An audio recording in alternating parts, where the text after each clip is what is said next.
Moirang Assembly Constituency की मनुंगदा लैबा क्वाक्ता Municipal Council की Sanitary Workers सिंगे पिथोक्तना लैरिबा था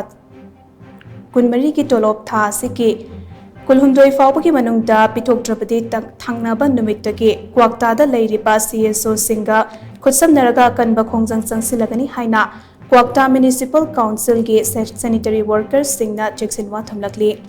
क्वाक्ता बाजारदा पाउमी सिंगा उनाबा अमता मोहम्मद अब्दुल रहीम कौबा सैनिटरी वर्कर अमना हाई क्वाक्ता म्युनिसिपल काउंसिल दा सैनिटरी वर्कर ओइना नोमगी खुदसुमल दा थबक सुरिबा मियोय कुंतरुक असे नुंगाई याइफबा इमुंगदगे अमता नते क्वाक्ता गे अमता ngairaba कैथेल असे क्वाक्ता म्युनिसिपल काउंसिल क्वाक्ता ग्राम पंचायत अमते क्वाक्ता साइटोन जिला परिषद की मनुंगदा लैरिबा मियाम गे ख्वाइदगी मरुओइबा कैथेल अमा ओरिबने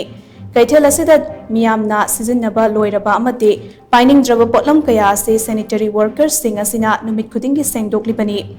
वर्कर्स सिंग असिगे अवाबा कया से उबिदुना लैंगाकना था कुनमरी की पिथोक्तना लैरिबा तोलोब सिंग असि पिथोकपियु ममांग थक्तसु हिरम असिदा मरी लैनबा सिंगदा अइबा चेरोल पीदुना वाकत खिबा लैख्रबनी वाकत अदु ताबिरक्तबदगे था असिगे मंगादगे सैनिटरी वर्कर्स सिंगना सीज वर्क स्ट्राइक फावत चथदुना लाक्लिबनी मसी फावबदा मरी लैनबा सिंगी माइकैदगे वाफम अमत्ता ngasi फावबा फोंदोरकपा लैत्रि मरम अदुना था असिगे कुलहुमदोई फावबगी मनुंगदा पिथोक्तना लैरिबा तोलोब सिंग असे पिथोक्ट्रबदे अकनबा खोंजंग संगसिलगनी हाइके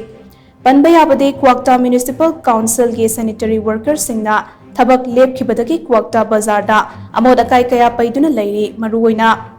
चाना थकनबा पोटलम सिंग योलिबा होटल सिंगी ममांग मना मसिंग योनफम कैथेल अमोद अकाई कयाना चाइदुना लैरंबा पाउमी सिंगना थेंगनरक्के अखोई सेप्टेम्बर की डेट 5 तक अखोई थबुक असि लेपचबनी अदो हौजिक यौरफौदा लेपसिदा करिगुम्बा अमखोई एक्शन लाक्चने मसिना मरम ओरगा हौजिक अखोई सैनिटरी वर्कर सिंग असि पुंसी लेयरगा कोक्तादा लैरिबा CSO सिंगा खन्ना दानरगा लाक्लिबा तांग कुलहुमदोय फौबोय मनुंगदा करिगुम्बा डिपार्टमेंट सिंगना अखोइना तालिबा दिमाला से पिबिरक्तबा तारगदि थांगनबा तांग कुनमरी दगी कोक्तागी CSO सिंगा अखोई मखन मखागी खोंजंग कया मरोम चंगसिलकनी हाइबसि मरी लैनबा डिपार्टमेंट सिंगा निंगसिंग सिंजरी।